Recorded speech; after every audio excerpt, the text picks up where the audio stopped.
This is my second video lesson for the ionic bond unit. In this video, we'll be talking about how atoms achieve stability. Go to page 5 in the class packet. Motivation. Why might it be difficult for neon to gain or to lose electrons? Neon is a nonmetal. Nonmetals tend to have strong effective nuclear charges. With a strong effective nuclear charge, it can hold on to its electrons without losing any. In addition, if it was to gain an electron, it will add to a new shell, and there will be a lot of shielding. So it will be difficult for neon to gain or lose electrons based off of this. That's why neon is inert. Learning target. At the end of the lesson, I will be able to use the Octet Rule to predict how many electrons an atom gains or loses. So for homework, do number 2, which is a Junopod.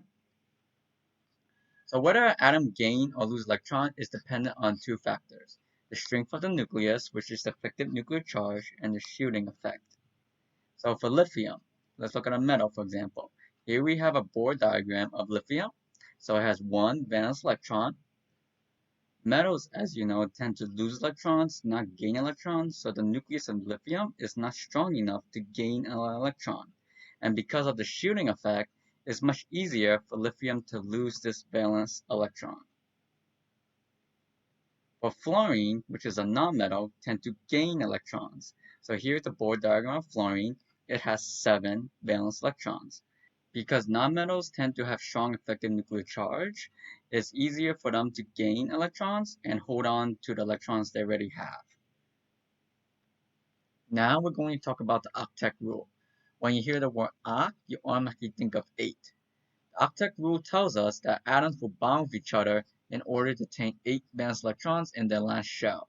Once they've done that, they have what we call a noble gas configuration. It's basically the same electron configuration as a neighboring noble gas. Atoms do this by sharing or transferring electrons. So sharing will be covalent bonding and transferring will be ionic bonding. So there are exceptions to the Octet Rule. Here are the ones that you need to know for the regions. So sulfur, phosphorus, boron, hydrogen, helium, lithium, beryllium. So sulfur can have 8 or 10 or 12 valence electrons in its last shell. Phosphorus can have 8 or 10 valence electrons. Boron can have 6. Hydrogen, helium, lithium, beryllium must have 2 electrons in its last shell. So now we're going to predict whether an atom's going to gain or lose electrons. Atoms will bond with each other until they have electron configuration. That's the same as the nearest noble gas. Noble gas, as you know, are stable. They do not gain or lose electrons. They are inert. At this point, you should know that metals tend to lose electrons and nonmetals tend to gain electrons to achieve that noble gas configurations. Metals are to the left of the staircase, while nonmetals are to the right of the staircase. Learning check number 1. Nonmetals, when reacting with metals, form ions. Which is true? Pause the video and resume once you have the answer. So nonmetals, as you know, tend to gain electrons. Electrons are negative, so they must form negative ions. So choice 2. Learning trick number 2. Which element attains the structure of a noble gas when it becomes a +1 ion? Pause the video and resume once you have the answer. Okay, so since it's a +1 ion, it lost an electron. So we're talking about a metal, so 3 and 4 are wrong. So between 1 and 2, which one has 1 valence electron? So that would be choice 1, potassium. So when potassium loses an electron, it will have the same configuration as a noble gas. Learning check number 3. A neutral atom with an electron configuration of 2, 6 will most likely form a bond with an atom having a configuration of what? Pause the video and resume once you have the answer. This question involves using the Octet Rule. This atom has 6 valence electrons. It needs 2 more to have 8, which would then have a noble gas configuration. So 3 and 4 are wrong.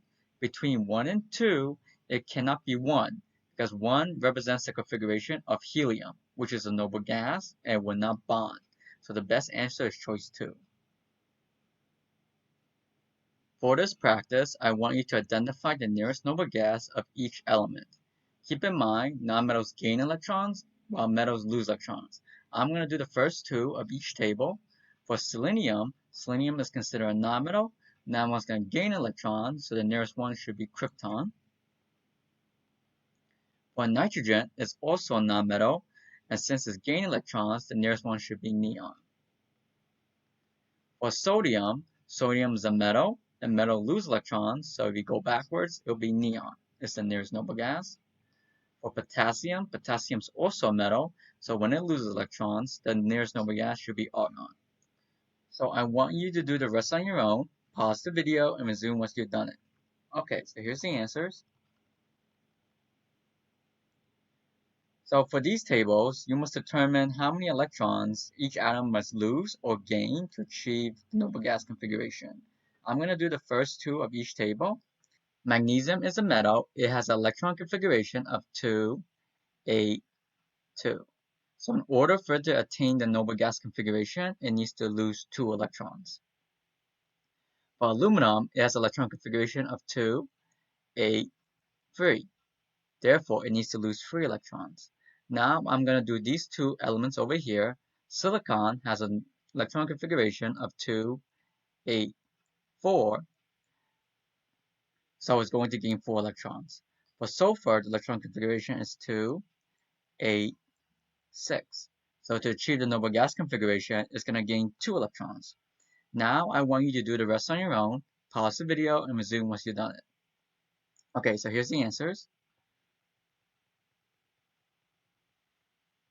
For this table, I want you to write the electron configuration of each element, how many electrons it gains or loses to achieve the noble gas configuration, what is the new electron configuration, then write the corresponding chemical notation. So I'm going to do the first one. So carbon has an electron configuration of 2, 4. Since carbon is a nonmetal, it will gain electrons. So following the Octet rule, carbon will gain 4 more electrons to achieve the noble gas configuration. So the new electron configuration will be 2, 8, and the corresponding chemical notation will be carbon with a charge of -4. Now I want you to do the rest of the table on your own. Pause the video and resume us to the answers. Okay, so here's the answers.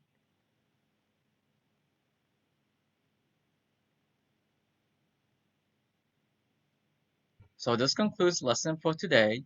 Remember to do the Junipod homework.